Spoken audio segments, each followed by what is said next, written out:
Bitcoin is looking bullish again for the first time in weeks, and total cryptocurrency market cap has finally broken back above a 3-month-long uptrend. Let's dive into the charts and take a look. Welcome back to the channel, guys. If you're new here, hi, my name is Jess, and as the channel name suggests, it's all about crypto trading and technical analysis. So if you're all about that or you'd love to learn, hit the like button and subscribe to the channel. Okie dokie, guys, so starting with the shorter time frame chart, specifically this 4-hour chart, you can see that Bitcoin has finally broken out of this symmetrical triangle, and we've been in it for I think just over a week. I think about 9 days or something like that. We did have a couple fake outs along the way, unfortunately, but if you've been in the space for a while, you might know most of the time very first breakout isn't going to be the real one. But luckily we found support along this level here at 43,200 and had the strength here to continue upwards and break through this descending trend line. So now we're currently sitting at 44,500.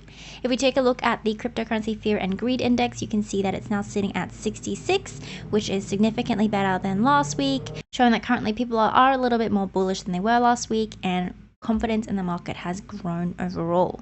If we have a look back at the chart, you can see that it is actually looking pretty good and pretty healthy.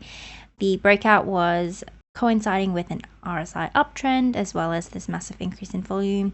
It is a lagging indicator though, so we might see some exhaustion later when this candle finishes printing red, but overall it's very good. We can see RSI on the smaller time frames is definitely positive as well, so we know that if we do have a correction here, which I think we are due for soon, it won't be something drastic and something crazy. It'll just be a normal healthy retracement in the market, which is good to see. Hey guys, I'm just really quickly interrupting this video to remind you that I have a VIP channel launching on the 10th of February. You can find all the details about VIP at justdoescrypto.com and click this button to message me for membership options. VIP gives you exclusive access to real trades 3 times a week that I would personally be taking with exact entry points, stop losses, and multiple targets, alongside trade justifications and risk to returns. You also get a complimentary risk management and trading journal, because if you guys watched my very first video, you would know just how important risk management is to me. You guys can also find all the results from my last 3 months of trading listed on the website, totaling 70 trades with a win rate of 74% and a profit to loss ratio of 6.8 to 1. Really quickly, I do want to say thank you to everyone who has shown me support already and shown interest. I'm obviously really excited about this, and I hope that you guys are too. And just to say thank you to everyone who watches me on YouTube. If you are interested, when you contact me on Telegram, just text me $JDC and you will get 15% off all your memberships. Thank you. Let's get back to the video. Okay, despite how bullish this breakout is, and obviously the shifting sentiment that we have from that fear and greed index, let's not forget that we do have a massive level of resistance on this area. So this range here is 44,200 to 44,800. You can see on the 1-hour time frame, we are starting to reject from the top of that range, so that's exactly at 44,800. And if you have a look at the market cipher B, we are printing some bullish exhaustion as well. It is a lagging indicator, but essentially it's telling us this volume here that we had, that took us all the way to 44,800, that's dying off or decreasing in volume. And also that initial surge in the RSI has also been broken. Kind of struggled to draw that uptrend before, but go something like that. There we go. So something like that. This uptrend has been broken. So we're obviously losing that initial surge of momentum that we had to, take us through this move. And that's normal. It was like a 4% move from the very bottoms. So that's huge. 6%. My goodness. Yeah. So huge for Bitcoin. And it's natural that after that, people take profits, for example. Late longs get liquidated, that kind of stuff. So we're going to have a retracement. If we go back to the 12-hour time frame, you can see that historically, when we do reject from this level at 44,200 to 44,800, we tend to test a POC level. So you can pull that up on the VRPV, and that's just this red line here, the point of control. So the point of the most amount of volume on this chart. And the support range kind of looks something like this, right? And obviously that first one, we broke above $40,000 for the very first time in this, 4-year cycle. Naturally, we go to retest $40,000 on our first break downwards, right? So let's ignore that here. But here, when we break below that $44,000 range, we find support against this POC level. When we break above and we fall back below again past this 44,200, we find support on the POC level. We did have a big scam work here. I do want to attribute most of that to market manipulation. There is an old video that I made about it. It was basically this company called Retracement, and they just scammed everybody. What's important though is that we find support on this level, bounce above, retest $40,000, and when we finally break above it is when we go to $46,000 to $48,000, so our next level of macro resistance. So anyways, if we do break below this level here at $44,000, we would most likely find support at this POC level if we get to it, right? There's other levels of shorter time frame support. You can see this one here, somewhere like that, right? We have a small level of support here. You can have a look. It's this gap in the VIPV. Really easy to validate your levels of support and resistance is through this volume profile. But yeah, we do have smaller time frame levels of support and weaker levels of support here, but this is a major level, so huge amounts of volume here. Worst case scenario, if we do reject and have a major rejection from here, then we would expect to move to this POC level. On the flip side, if we don't break below this level at this bottom of this range at 44,200, then our next level of resistance is at $46,000, which you probably already know, and then naturally $48,000 is the one after that. I do think that we would be pretty overextended if we didn't do a little bit of retracement here. Look at what we saw here. We just kept pushing up.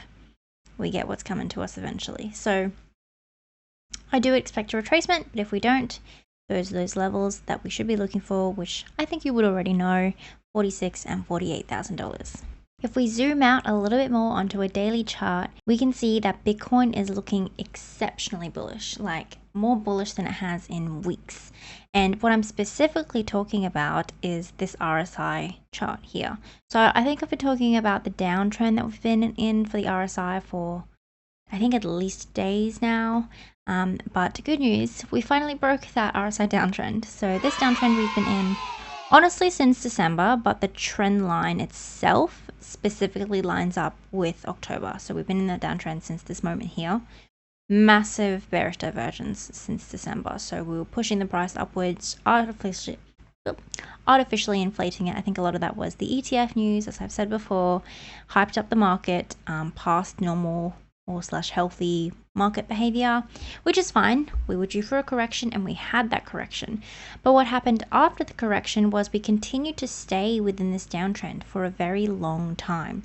And I said until we can establish a new uptrend and flip momentum to the positive, we were just going to continue going down. And we finally done that. So we finally broken out of this downtrend and we finally created a new momentum uptrend. So we've got this new established uptrend here. And so now what we can expect is, we flipped our macro narrative. This daily chart, momentum was decreasing. Everything was looking weak, unhealthy, not very good. But we finally changed that narrative and it's flipped to the upside. We're printing positive RSI, printing positive momentum in the market on a daily chart, which is really, really good to see. So despite any of those retracements that we might see, even if we do move to that POC level all the way down at whatever that price was, let's have a look. 42,700. This is still very good to see, and as long as you maintain above that uptrend, things are looking very, very good. The final segment of this video is just about total cryptocurrency market cap and altcoins. So this morning I noticed this chart and it's actually looking really exciting. So what we're attempting to do here is break back above this massive uptrend that we lost 17 days ago. So this uptrend started around October, near the end of October. So it's been about 3 months and 2 weeks. And ever since we entered this uptrend, first of all, we broke above this massive level of resistance that kind of, I guess, defines bull market and bear market and just overall altcoin movement. So that uptrend first took us above that major level of resistance, but also when we established this uptrend, altcoins really started to do good things. We were starting to see some real volatility and performance in the altcoins, which is exactly what you want leading up to the bull market, right? Bull market's characterized by massive amounts of volume in not just Bitcoin and Ethereum and stuff, but like, the smaller cap coins, massive 100x, 10x, all that kind of volatility and volume. So this uptrend was extremely important. 17 days ago, however, we did lose the uptrend, and 17 days ago, altcoins have been bleeding. So if we have a look at Bitcoin, for example, we broke, we had a little bit of some bearish action, tested that $38,000, and we broke back above and found support on these levels here. And throughout the entire 17-day period, sure, we had an initial negative price movement, but ever since then, we were still traveling in an uptrend. Yes, we did have lower highs as distinguished by that symmetrical triangle that we were in, but overall, the trend was still upwards. We still had a positive uptrend, right? Altcoins, however, ever since that 17 days, let's have a look at Matic, for example. 17 days ago, had negative, that negative at price action. We broke out of a huge descending trend line. However, ever since we lost that trend line on the total cryptocurrency market cap, all altcoins have been in a downtrend. Matic is just one example. Lower highs for sure, but also lower lows. So altcoins were just not looking very good at all. Despite the fact that Bitcoin was going up and Bitcoin dominance was increasing, altcoins were just doing nothing but bleeding. If we have a look at Solana again, for example. So we had that initial bleed, break back upwards, and then again, just negative price action. Same with Atom, again, just negative price action and lower lows. But finally, what we're seeing as we're trying to break above this uptrend is some really good levels being tested on altcoins. Let's go back to Matic. This massive level, this local high, I guess, is a huge level for us to be breaking. And if we actually do end up breaking that, that would finally signal that huge move that we would be expecting after a massive break of a huge downtrend, right? Solana, same thing here. We have a massive downtrend. We've been waiting to break for months and months. Finally broke it, and unfortunately just have not been able to find the strength. But finally, we're breaking out of that downtrend, retesting this level of horizontal support, and hopefully it takes us upwards. Same thing with Atom, we're retesting a major level of resistance again for the first time in like a week, which is really good to see, and we've finally broken that major macro downtrend. So huge moves across many altcoins right now, which is really good to see, and it would be further exacerbated by this break here. Something to keep your eye on, definitely. Alright guys, so I'm going to end the video there for today. If you enjoyed it or you learned something, like and subscribe to the channel down below. If you want to see more of my content, I have a free Telegram where you can sign up for daily Bitcoin updates as well as crypto and economic news. If you're a trader and you want 15% of your trading fees, sign up down below to Bitget and BingX, two of the world's top 10 exchanges. Bitget is available to everyone outside of the US and Singapore and provides up to $1,000 in sign-up rewards. BingX is available completely worldwide and non-KYC and offers up to $5,000 in sign-up bonuses. So definitely go and do that if you haven't already. That's everything from me, guys. I hope you guys have a great week, and I'll see you next time. Bye!